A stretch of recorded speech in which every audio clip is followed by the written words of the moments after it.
I would buy 25 of these to give away if Rhino put these out. So there you go. I love that. Yeah, you're asking how we choose these things. I had initially been really looking for hidden gems and things that hadn't been done to death. And I would love to be able to get to a point where we can because like you mentioned, television, a lot of people are saying, oh, I don't even know that record. It's like, well, it's a good chance to expose people to it then. It's something that I feel like everybody should hear. And I think it may not be everybody's taste, but I think that there's something there that most everybody would like. And it's just Jazzy's line fits really well there. It's the music, stupid. Yeah. I do a series of that because it comes down to the music. I want great sounding records, and yeah, I'm even the same way. It's the music number one. Thank you, boys.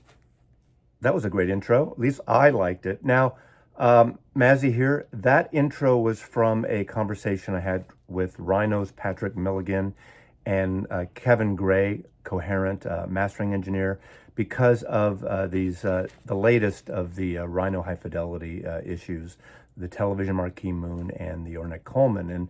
And at the end of that video, what we were talking about there on the last 10 minutes or so, I pulled a handful of records from the Warner Elektra Asylum catalog, the group of Warner Brothers that I personally like. Now, I had a list of about 50 or 60, but I just thought I'd show some like flashcards and have Patrick blink 3 times if he thought this was a good choice or not. And some of them are so esoteric, some of them are very commercial, just things that I would like in the real world. And this video is going to be a little different because I am going to ramble. This is like a folk, this is Maslov doing folk.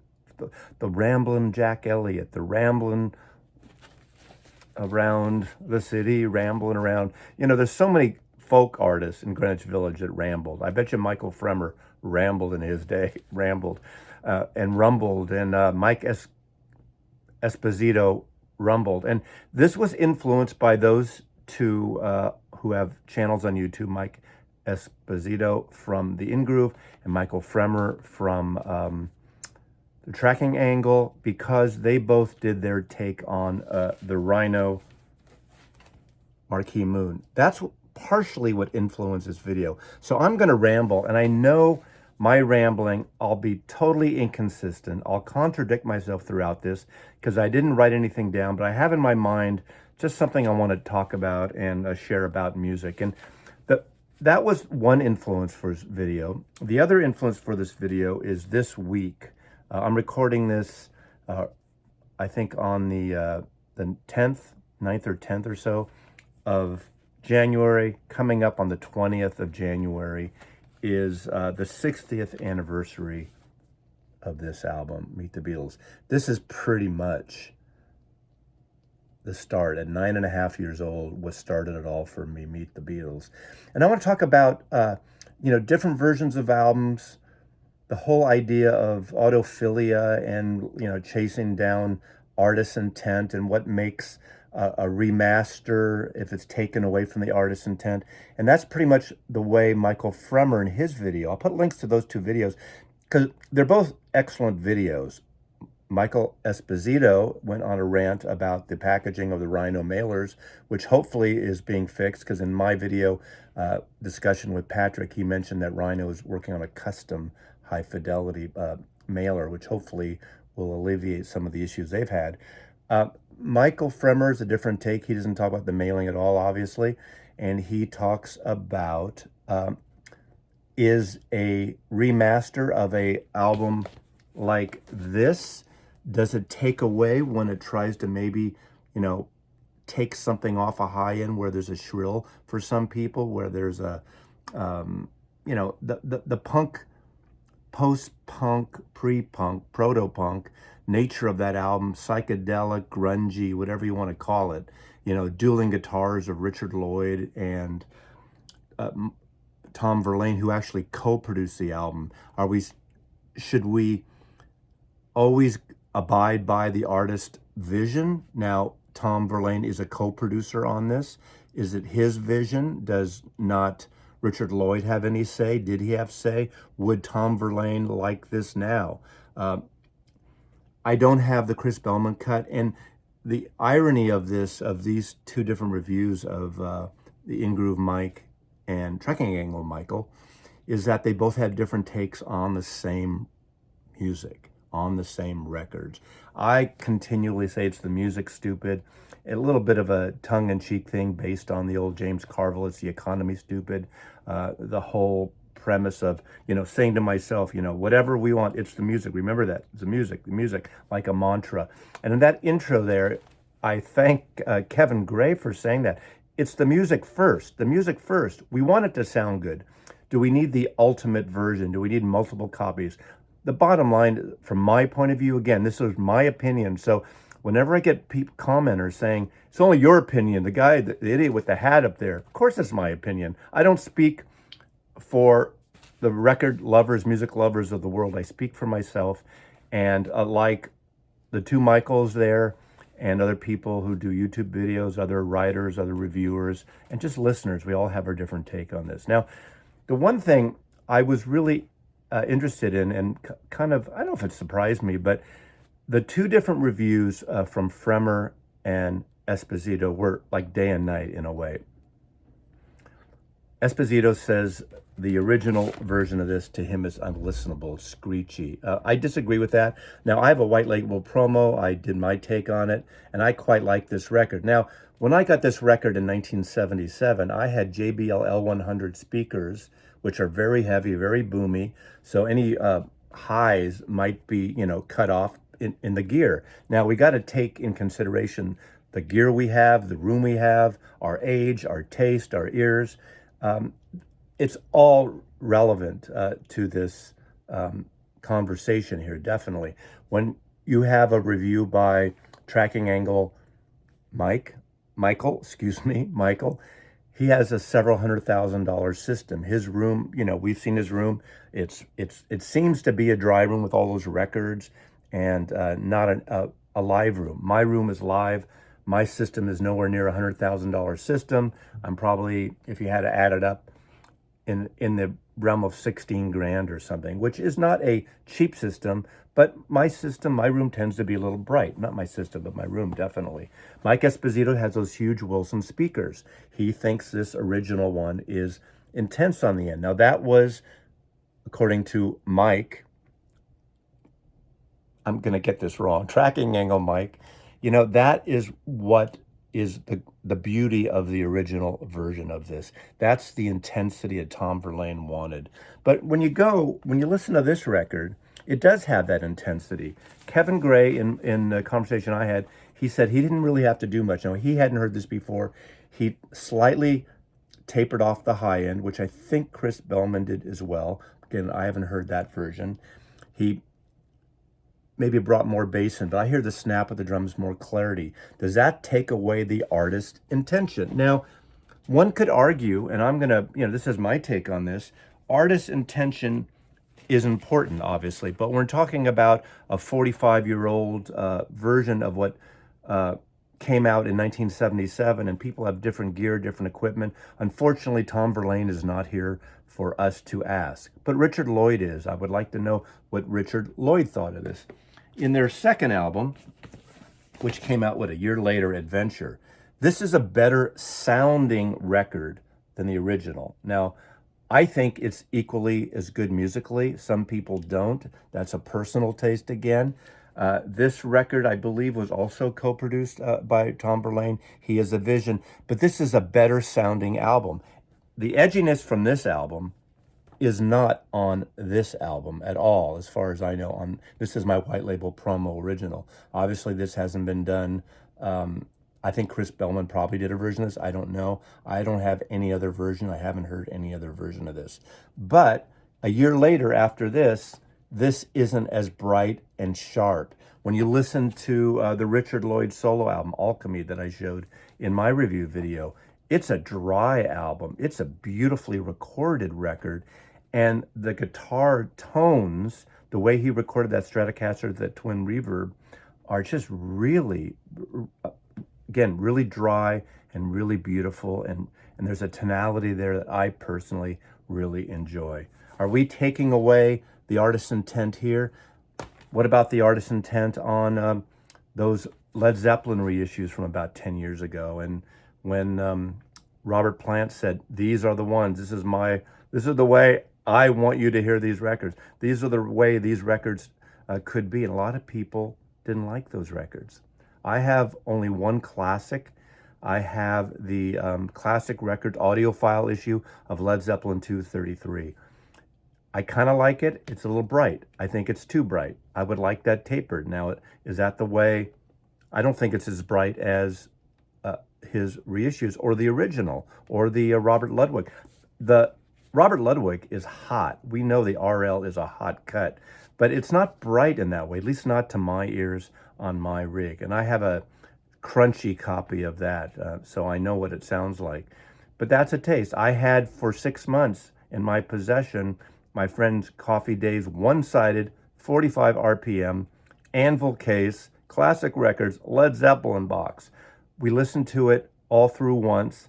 I really didn't like it. There's a couple of ones I like more than others, but for that, we ended up selling it. I helped him sell it for about $9,500. I think they go for 15 to 20 grand now. Would I ever pay? Would I ever want that Anvil sideboard of a release? No, I don't. Going back to artist intent and what we want, we're in a golden age, whether you like it or not, of reissues.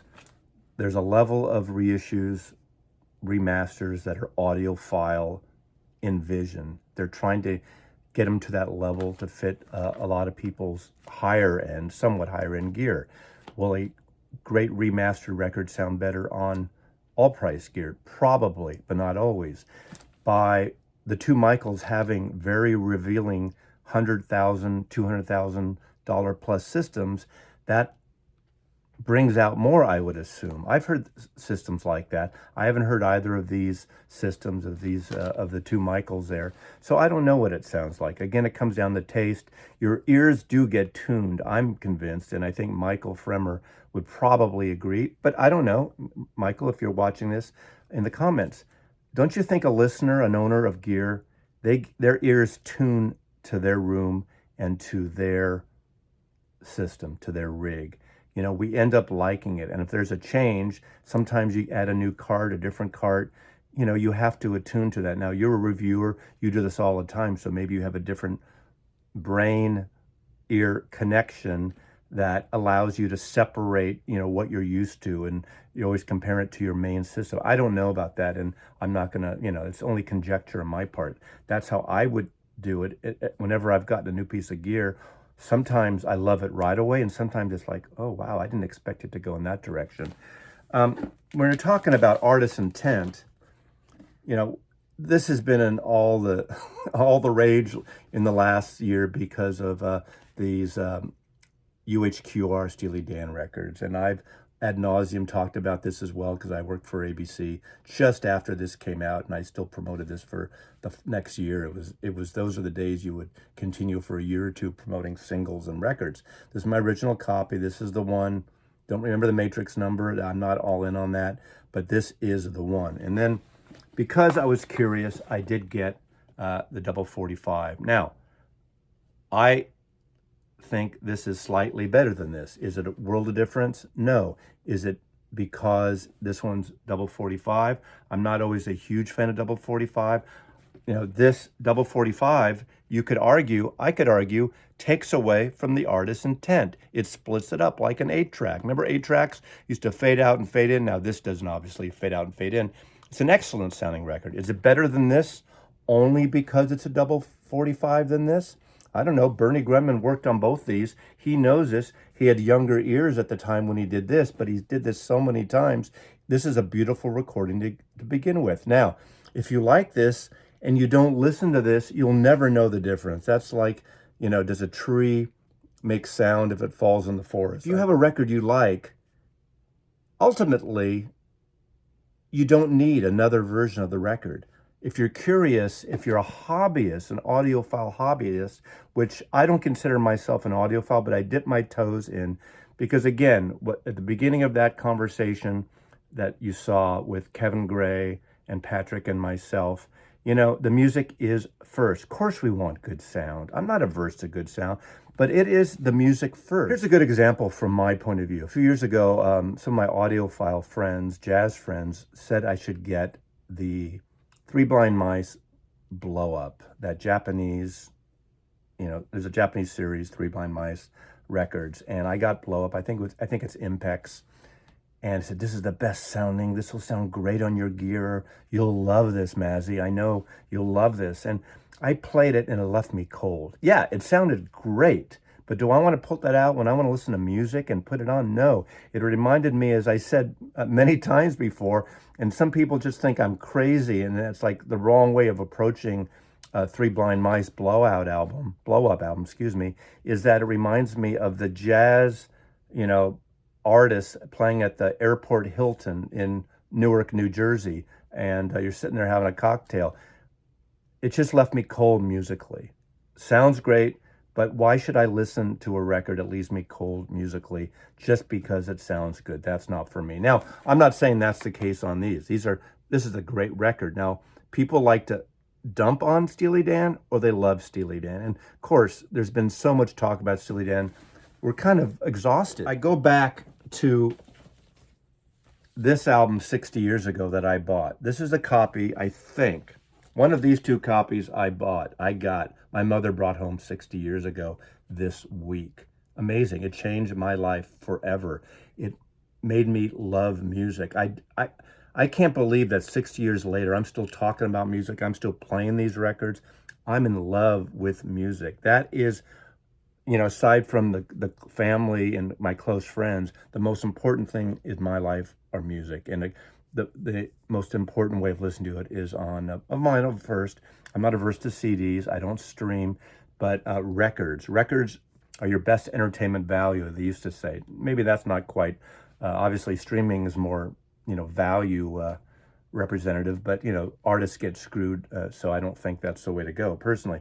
But my first ones were the mono versions. Some months later, and I don't remember what the circumstance exactly was, I got the stereo. And at the end of 1964, my parents gave me my first stereo in my room, which was a Magnavox pull down with speakers that came, you know, stacker speakers. And the record I got then was Beatles 65 in stereo. And when that opened up with No Reply, John's haunting vocals in stereo, that's the first time that the sound of a record really made a difference to me. I remember how good. Now, it wasn't my parents', you know, stand-up hi-fi system with the built-in wooden cabinet and everything in the living room, where I was playing my Beatle records for the first 10, 11 months of 1964. But Beatles 65 made a huge difference. And then I think because I got a stereo, I got this, and it sounded very different. 65, I was given a mono copy of Rubber Soul, and I loved it. I just loved the album. I wasn't really thinking of, you know, stereo. It wasn't a battle of stereo versus mono. I didn't know the whole idea of the Beatles intended stereo. Now remember, these are the American issues. These are the ones that were, you know, sort of produced, mastered by Dave Dexter in the U.S., reverb added to the early albums. The American was a different configuration. I still am convinced that the American Rubber Soul is more interesting and a better album to my taste than their artist's intent British version. This is more organic. This is what now we call Americana and, you know, folk rock. This is it. This is more like what the Byrds were doing in a way, but their version of this is an amazing, amazing record, and I still love it. But then, sometime later, you know, I was given, or I bought, the stereo version. And this is where I really started hearing different things, because it's on, what is it? I'm Looking Through You has the false start on the stereo version, which wasn't here. I remember stopping, going up to my record player, lifting it up and playing it over and over and over again, pulling my mono out, playing the two versions and thinking, oh my God. Now, I didn't think about artist's intent. Someone didn't cut the tape. There was no edit there. Dave Dexter, whoever was at Capitol at the time, I don't know. But that was something I found very interesting. And it wasn't until 1967, at the end of 67, after Sgt. Pepper and Magic Mystery Tour, when I first started getting British albums. And this was one of the first ones I ever got. Of course, different configuration as well, different sounding. When I heard this, when I heard the versions of the songs, how different they sound, I was all in. I did get the Americans, but I started getting all the British. So really in 1968 is when I started getting the British records in addition to the American records. As I rambled, as I continue rambling on, oh, let me get something for you. Let's see here.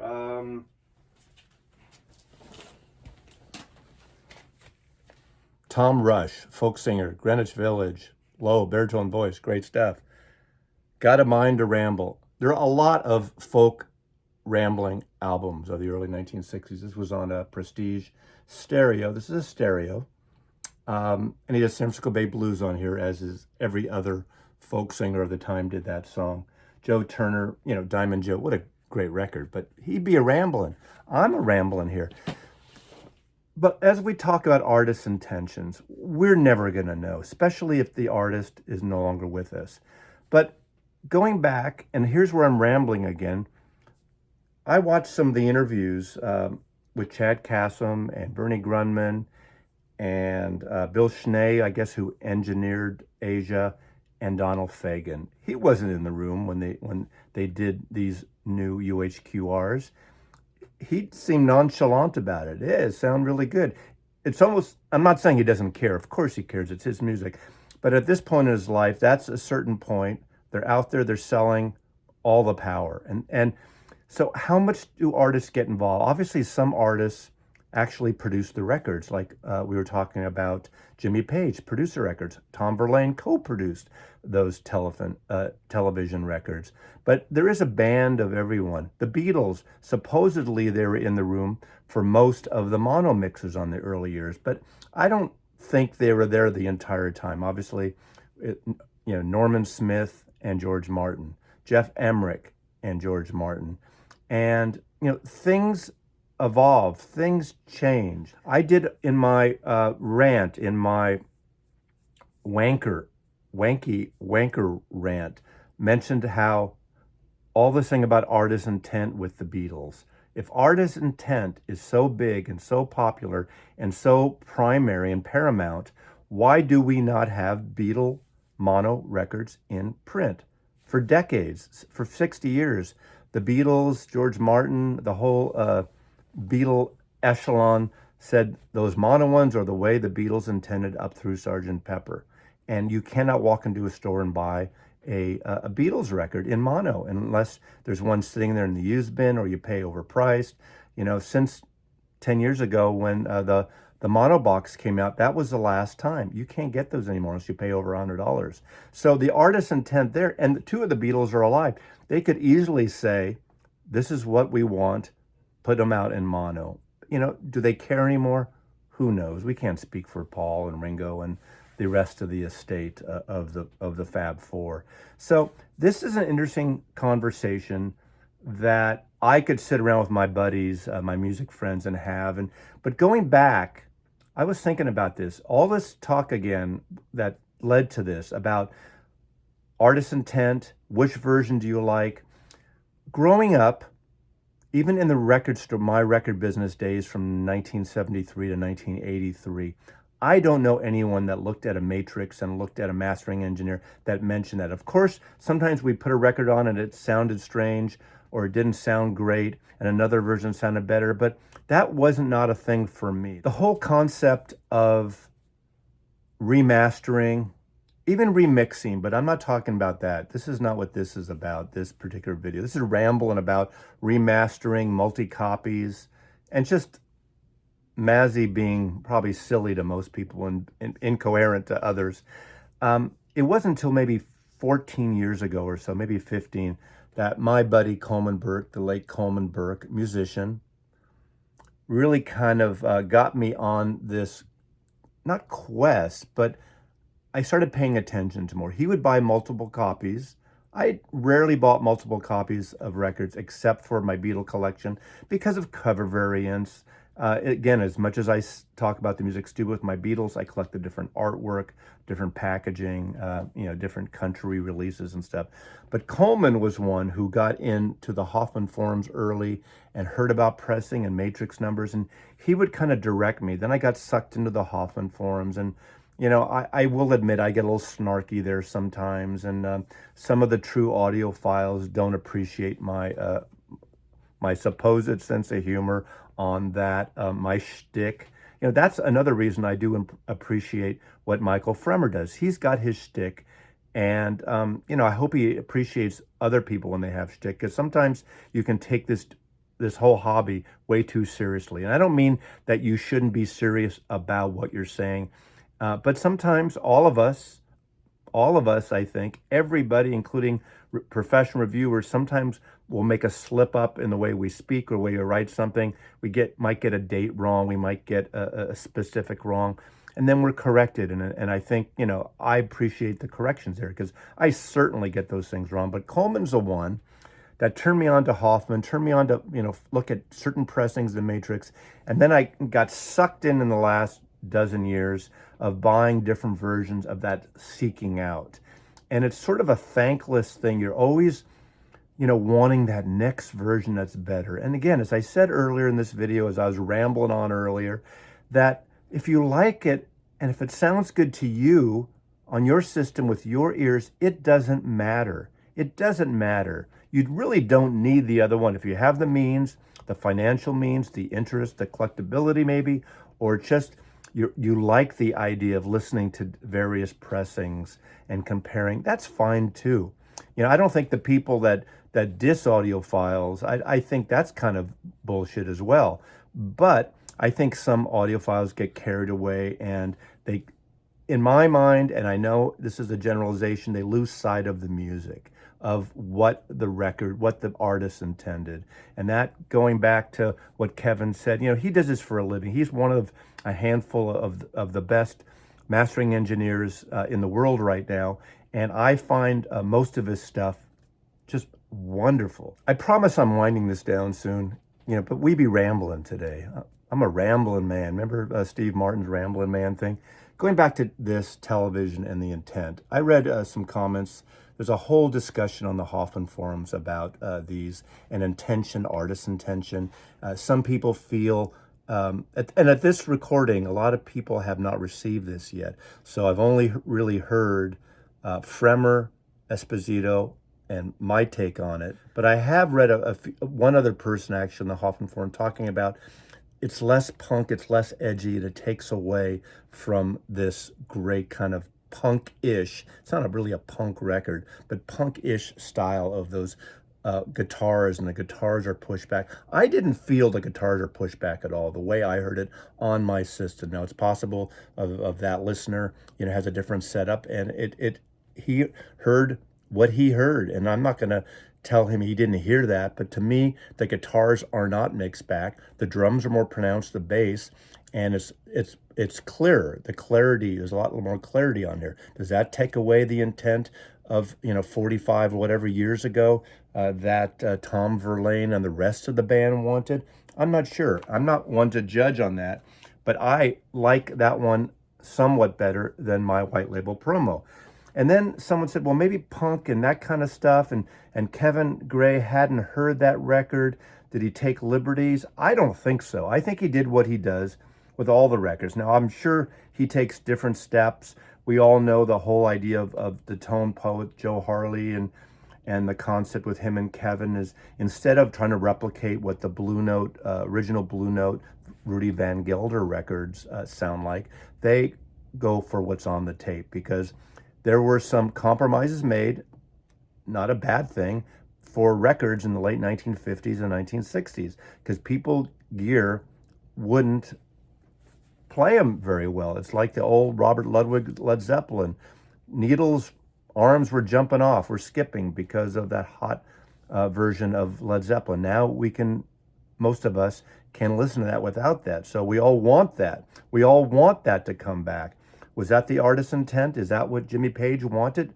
I don't know about that. But when I hear this thing that you're taking away the essence of this television record, this punk-ish artsy record of 1977, East Side, Lower East Side, I'm going to hark back to, was it, I think 2014, these were reissued. These are the Cramps records that were reissued. They did 1,500 of each of these. And these were cut by Kevin Gray.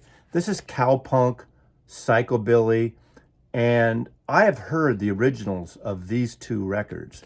The originals of these sound like crap. Now, did the artist intend this record in 1984 to sound like crap? This was a comp, and this was, what year was this? I don't remember, but these are the 80s records. They didn't want these to sound like crap. I don't think any artist wants their record to sound like crap. Now, there is a punk ethos of do it yourself and wanting something brash and in your face, and I get that. I have singles and I have records that are like that, and I'm fine with that. But this doesn't take away from the musicality of these records. And I like that I can blast these records. Sure, you can turn this up. I can turn the original up. I don't agree with Esposito where it's the original is that shrill where I couldn't blast it. But again, when I first heard it, it was 1977 on those JBL L100s with a Yamaha amp and a preamp pushing it through.